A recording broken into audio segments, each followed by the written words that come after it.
like econometric modeling, because you see already from the outline that I will explain, or I will mention, I will describe some of the different model possibilities.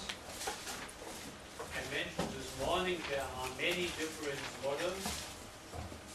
I do not mean fashion model, I mean an output model. And you see that we have the traditional open static quantity model, the scale multiplier, open quantity model, the satellite system, price model, and then we come to the core of all this modeling, the open inverse matrix, and then we will give at the end some examples from Mongolia, from Brunei, and quantity. Let's start. It is necessary to distinguish the IoT from the analytical system to which they are related. The IoT represents the statistical description of the inputs and outputs of the different branches in an economy. Эдийн засгийн тодорхой салбаруудын орц гарцыг тэр нь болохоор тухайн analytical input-output system is a theoretical scheme which consists of a set of simultaneous linear equations in which the unknowns are the levels of sector output and in which the parameters are empirically estimated from the IoT. The theoretical scheme is represented by input-output models. And now the start. At first, the traditional open static quantity model. Open model, static, and quantity. Three issues. The open static input-output model of Vasily Leontiev, who has developed it in the 30s of the last century, its quantity version is a linear model. The model is based on Leontiev production functions, perhaps some of you have to do with that, and a given vector of final demand. The objective of Leontiev was, hello, come in, you are welcome. The objective is to calculate the unknown activity, that means the output levels of the individual industry. They are called the endogenous variables X. For a given final demand, they are mentioned as exogenous variables Y. The transposed input coefficient, you see here what we have mentioned before. Our input coefficient is now only shown from the other side. We have here Aij is Xij divided by Xj. Now we only bring it on the other side. That we have Xij is now the function of the coefficient multiplied with the total input. Consequently, the structure of an economy can be described by a system of linear equations. The system of linear equations for the open static IO model in its quantity version can be defined in matrix terms. It means normally, if I would make the lecture at the university, I would use a blackboard.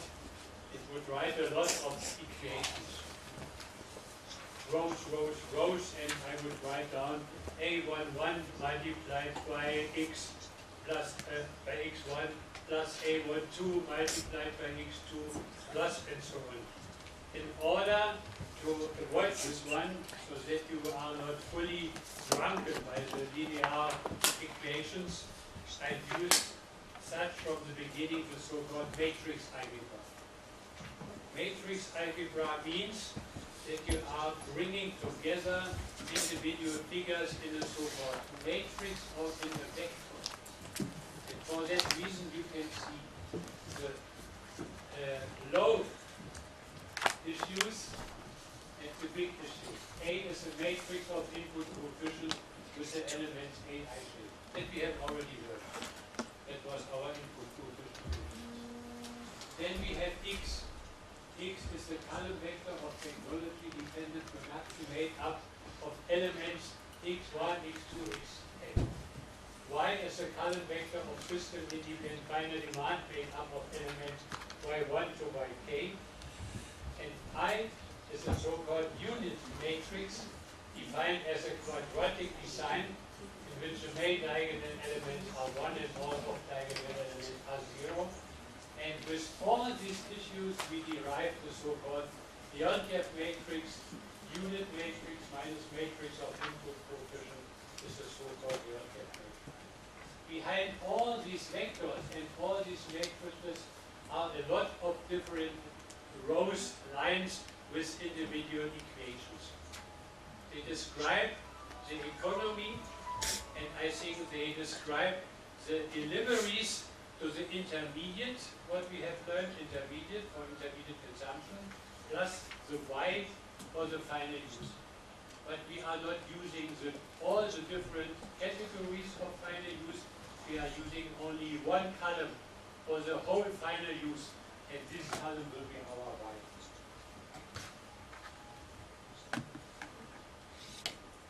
The solution of this sketched open static input output model consists of determining the volumes, respectively the values of production X for the individual industry given exogenously predetermined final demand Y and constant input coefficient A. The linear equation for X is resolved as follows. X is that what we want to know. I minus A, and here also minus 1, is the so-called inverse Leontief matrix. Often the people only say Leontief inverse, and the coefficients are Cij. So we have now a third coefficient, Aij input, Oij output, Cij inverse coefficient. Three different coefficients play a role in our input-output system. A for input, O for output, and C for inverse. You see here this matrix, and you see here also the Y. The Y is a final demand, and what we want to solve with this equation. If we have a specific final demand, final use, let's say government expenditure, we want to know how much production is needed to satisfy this government expenditure. We can compile this by using the inverse matrix. Multiplying the inverse matrix I minus A as inverse, multiplied with final demand vector Y, we get a vector for our total output. Gross production is often said in the volume. Gross production is the same as total output. If you don't like this detailed description, we used in our term, in our economic research institute, we said instead of I minus A, as inverse we write only C. For that reason we arrived at C1 to Cij.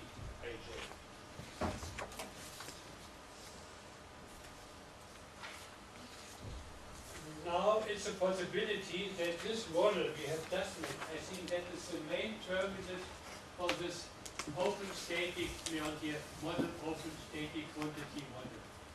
X equals I minus A as Leontief matrix multiplied with exogenous vector Y, and these are the constant input coefficient, and that is the result of our model.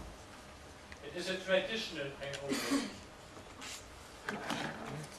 For a research study that we had to do for our Federal Ministry of Labor many, many years ago, we have tried to extend the open static quantity model by the Keynes multiplier. Oh God, what is that? The fundamental concept of combining the Leontief quantity model with the Keynes multiplier is as follows. Please try to follow my words. If you have a final expenditure program by government, it means that the final demand increases because the government has more money and gives the money to construction or to building or to machinery or to some other sectors.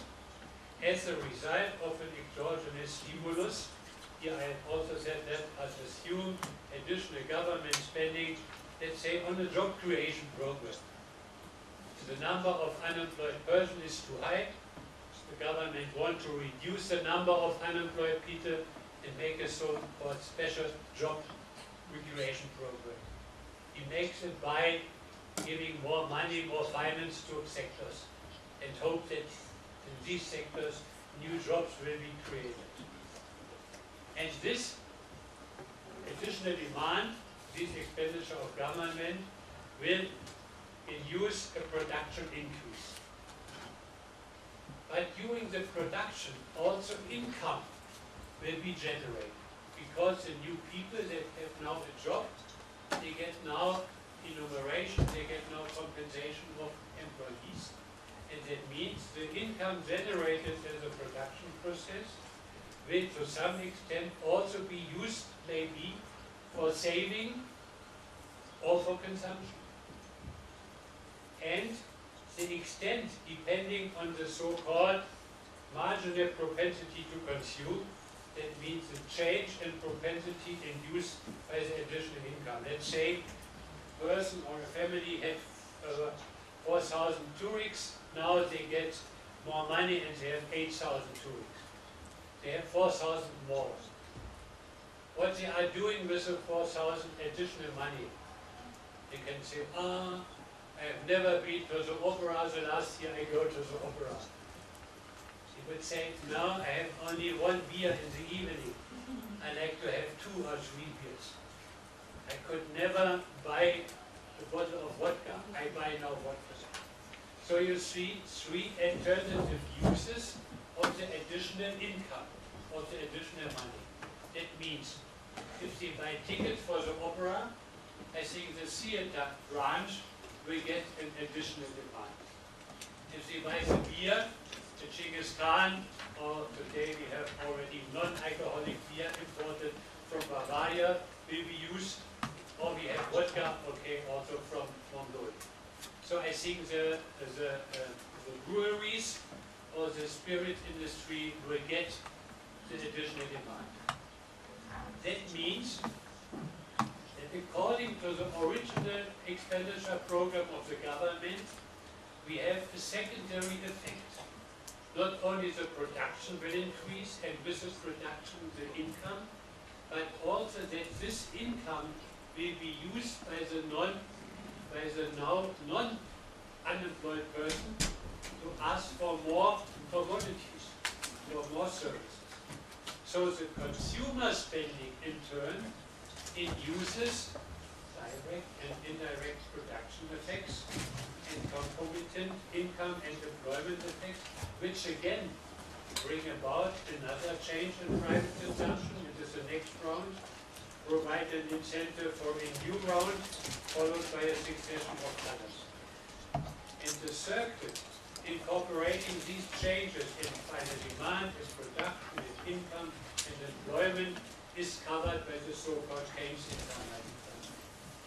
Keynes developed in UK this income multiplier in the year 1945 during the Second World War, and it is a very famous man, as you know, I believe, John Maynard Keynes, and he is famous for his so-called multiplier analysis.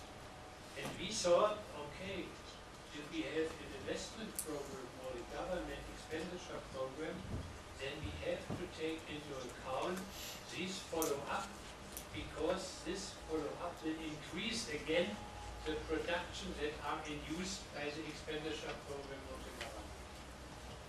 That is the so-called extension open static quantity model with the Keynes.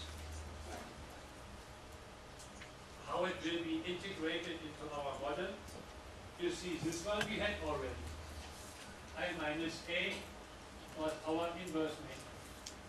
What we are now doing according to our Keynes multiplier, we have the so-called demand multiplier. And the demand multiplier brings us up with the so-called I minus A multiplied with I minus D, the demand multiplier, with this new multiplier, and we call it the extended Leontief inverse. Why? Because it does not only include direct and indirect effects, but also multiplier-induced effects. For that reason, it is an extended beyond the inverse. What is very important to know, I told you, if you have income, you must decide two issues. How much of the additional income will be used?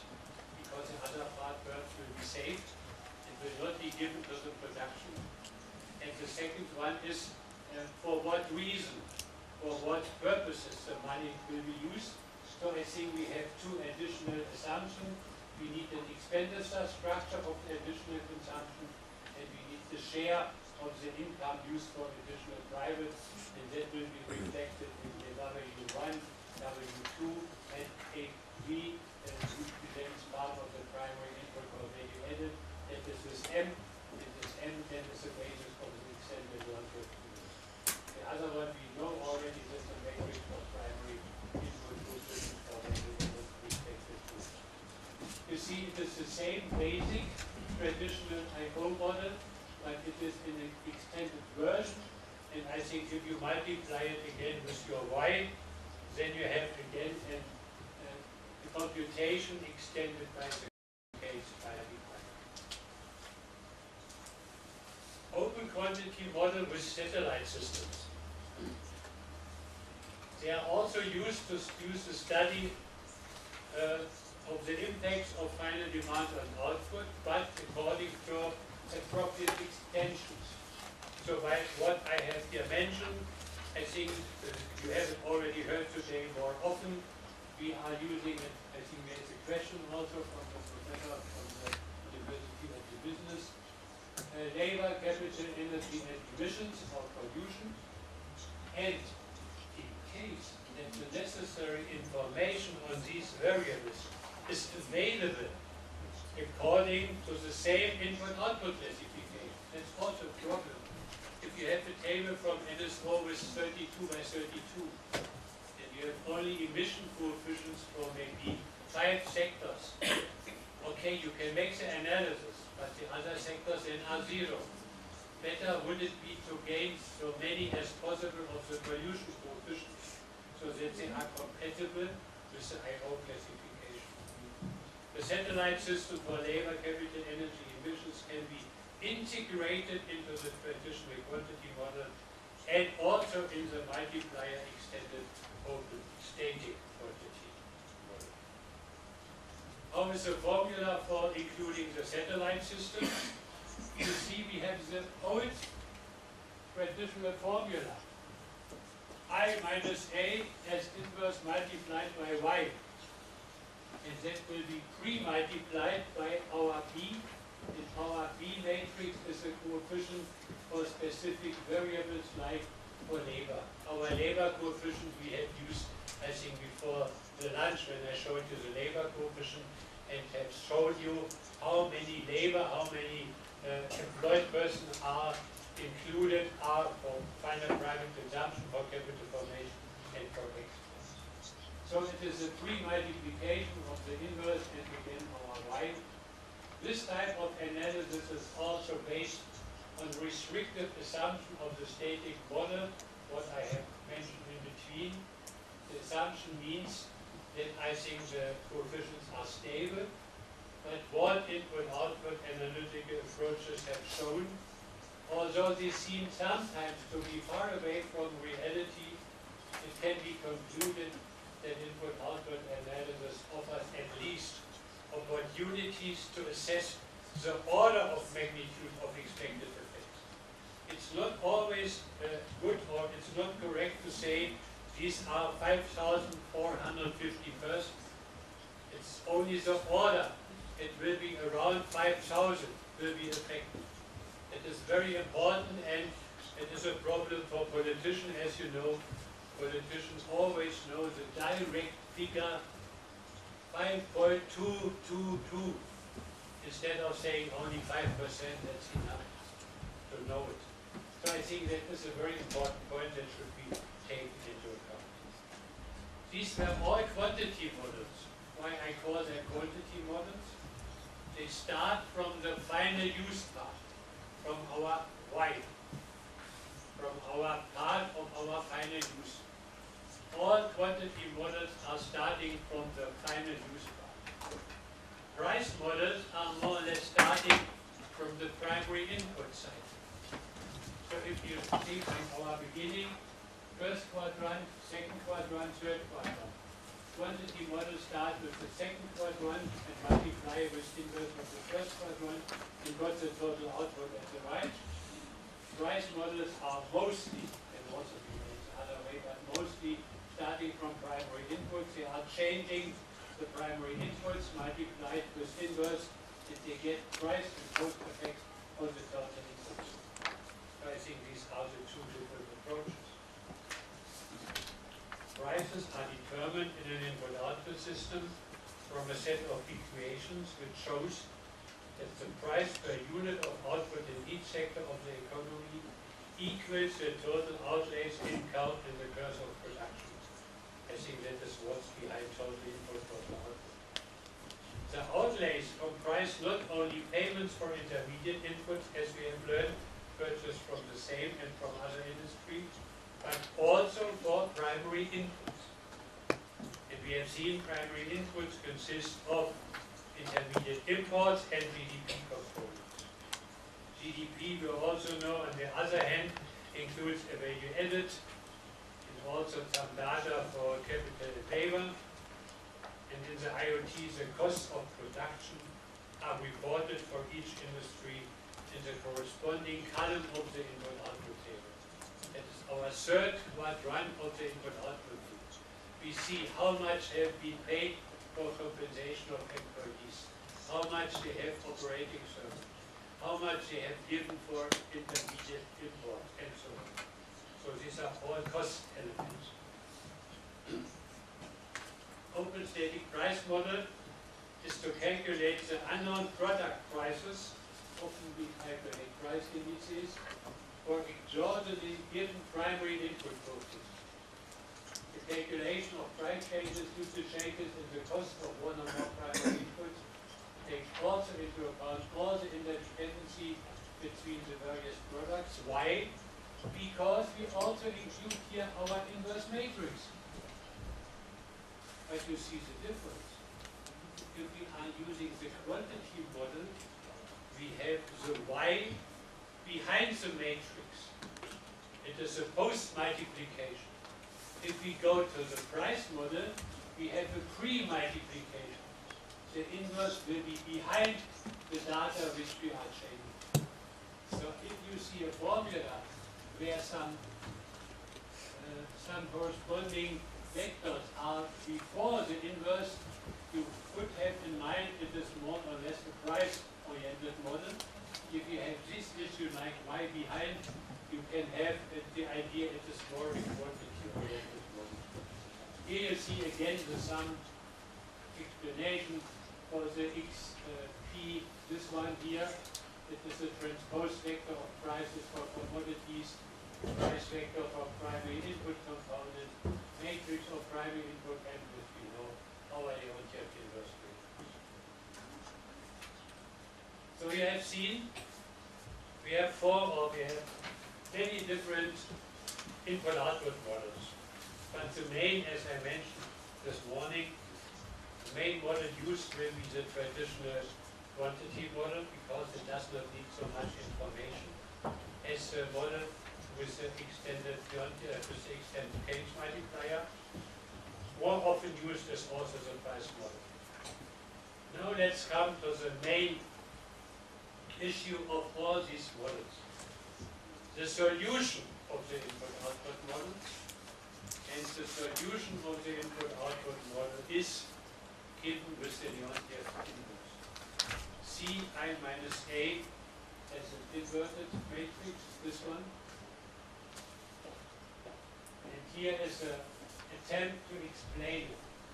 The inverse coefficient Cij indicate how much commodities industry Y and industry I, you know, it is a row in the IO table, must produce in order to satisfy 1 unit of final demand for goods and services from industry J. Industry J are in the columns and industry I are in the rows.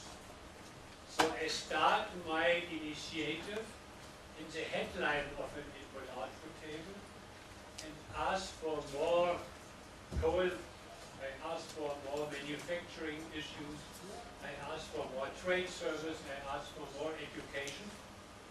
I start with the headline of the input-output table, and then I can see from the columns what individual rows, what branches, yeah. It's not me. It's a machine. It's a machine. In all activities, it is therefore possible to determine the output from all industry totally. That means directly and indirectly required to satisfy final demand. And if you compare the inverse coefficient with the corresponding direct input coefficient, you get a difference, and this difference can be attributed to the intermediate production, our previous steps of our production process. I will try to use my example, which I have used for you for the mineral oil use. If you are using mineral oil indirectly, we have seen that cost of mineral oil is included in some food, is included in some textile, is included in some other goods that are purchased by private households. So all these included intermediate goods can be seen as indirect contribution to private household demand. It is not the final product, these are the intermediate goods that are necessary to produce the final product.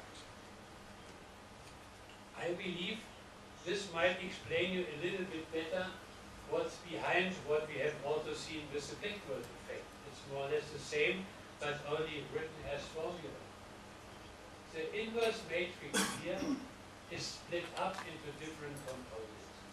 I is a so-called unit matrix, and the unit matrix can be one additional unit, one additional demand. It can be 100, 1,000 additional demand. It is the incentive for a new development of the production process. Additional demand will be available and it has to be satisfied. It denotes on the main diagonal one unit of the corresponding commodity for final demand.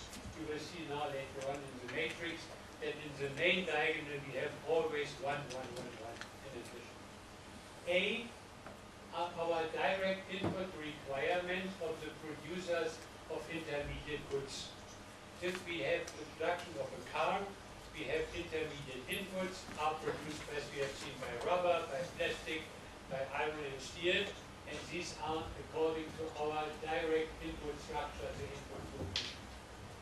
If you go one step behind, we have so-called indirect requirements for intermediates at the previous stages of production. What we have also seen with our backward example for vehicles. These are that where I told you here, we ended, and there is another step, another step, another production step. And all these production steps are explained by A2, A3, up to AN. That is the end of our iterative process. And all individual steps now can be shown with only one coefficient in the inverse matrix. About 30 years ago, we had no computer. 40 years ago, we had no computer. The inverse matrix used by Professor R.Штеглин, they had been made manually. They had the so-called Kramer'sche Regel, Kramer regulation. So I think they had old adding machines, and they had the first A they put in. Then it was a machine where they changed, I think, the dimension, then they make another issue. So I think they are starting with one column, then they took the data, brought the data individually to the other column. Then I think the cells from the other column will be handed over to the next column. So I think it was it needs long hours to make an inverse. Today, I think you take the button and you have your program Excel or some others, SAS or what you are using, and what you have the inverse matrix. So I think today it's much more easier, but I think that should only explain to you that is the whole composition of the production process. The process is induced by an additional demand. This additional has to be supplied, not only supplied by the producer of the demanded good, but also by the intermediate producer of the previous steps. And all are included. That is the same what I mentioned with indirect export dependency. You have the direct export, but you have a lot of other goods that are needed to produce the exported goods. So also the other sectors are involved. They are covered here by A2, A3 up to AN. I think we have tried to make this process of the former Kramersche regulation by making the inverse step by step, and what you can identify more or less after 10 to 15 steps, you are come to such small amounts that you can stop the iteration procedure. But often the people are surprised if you have a demand. Why the other services are included? They have nothing to do with my demand. But they forget that other services are also included with a small part in the whole long production process. And that is the main important issue that you should learn from the inverse matrix, from the input-output modeling. Not only direct input, not only direct output, but also inverse. And inverse coefficients consist, you will just see, by two components, by the direct and by the indirect effects, both together comes up with the inverse coefficient. The column sum of the inverse can be interpreted as multiplied, which reflects the cumulative revenues of the economy induced by one additional unit of final demand of a certain commodity. Additionally, the column totals of the relative inverse can be used for inter-industrial linkage analysis, and what you find here again, demand-oriented backward linkages. So we have the second group of backward linkages, not only what we have seen with our direct input coefficient, but also including to our interdependencies from one branch to the others. All branches in Mongolia are connected with each other. I think the mining industry cannot produce if it doesn't get intermediate input from chemicals, or from iron and steel, or from machinery repair. So I think all sectors are interlinked, and that can be shown with the inverse matrix. Here we have the first part of the inverse coefficients for Mongolia. You see, in the main diagonal, we have always figures which are higher than 1. Because in all main diagonal, we have what I have just here shown you, this one. These are the incentives here, the unit matrix, which asks for additional production. This one, this I, is included in the main diagonal of the inverse matrix. Here you see the total.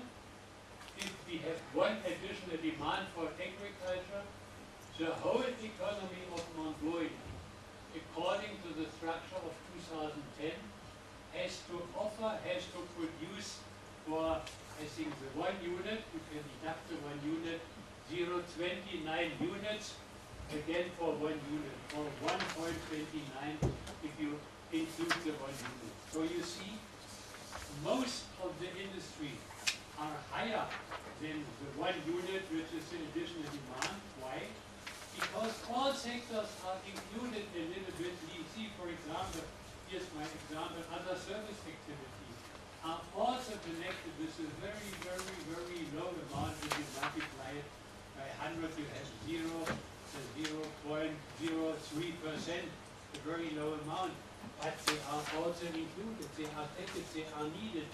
Maybe they are needed for information and communication, or maybe they are needed for water supply. I do not know at the moment, that can also be shown later on.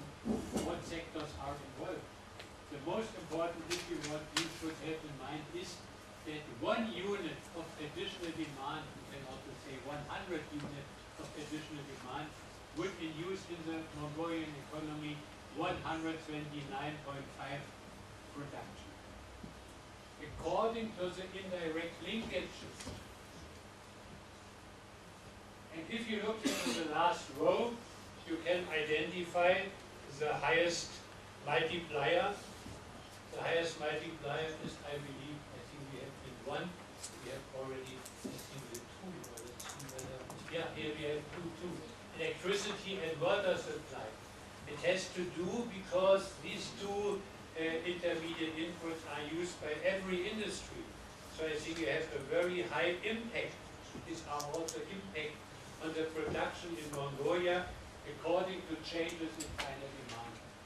And what we will see tomorrow, or perhaps also after the next discussion, or we have another coffee break, or that's good. We have another coffee break, and after that we will see that we can use this inverse matrix not only for 1 unit additional demand, but also for, as I told you, 10, 100, or the data in the final use of our Mongolian table. And then you will be surprised that all the intermediate inputs we have in the table are transformed to the final use and become up with total output. Because all intermediate inputs can be attributed to the final use. It's the same what I had shown you before with the employment. All employed people are allocated, are attributed to the final use, and for that reason we also use the inverse multiplied with the satellite system V for employment. So you see that is here most important, I think, the last row, and I do not know if I have here or if I have it in the other one. I don't only see. Yeah, and here you see already what I have mentioned before.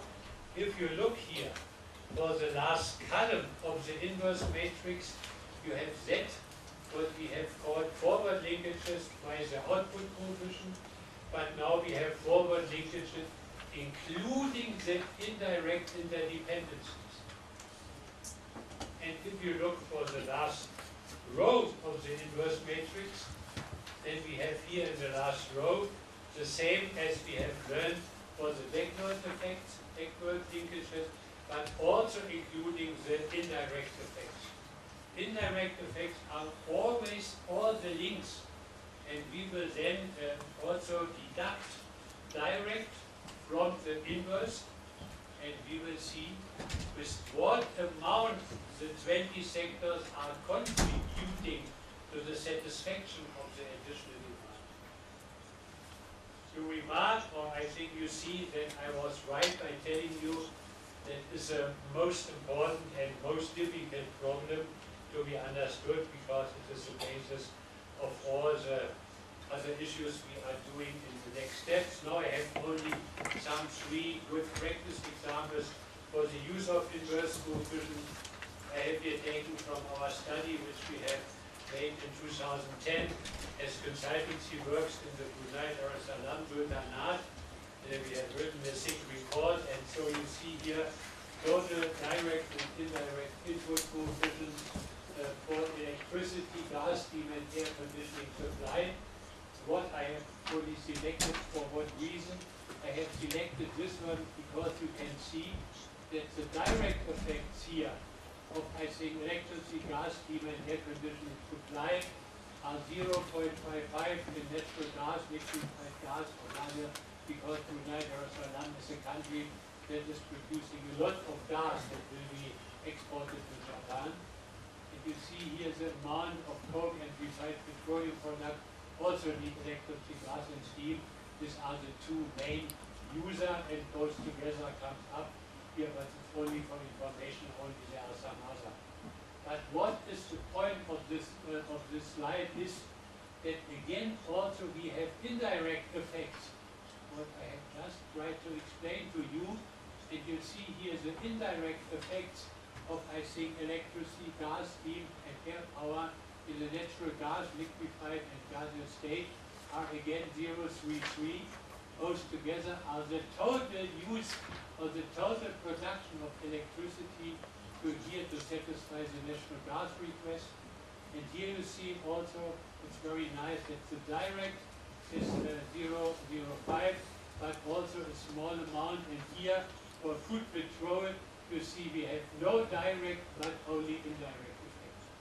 So you see that the inverse coefficient, these coefficients from the inverse coefficient, can be split up into the two coefficients from the direct input coefficient, and the difference between total minus direct will show you the indirect effects induced by the interdependencies.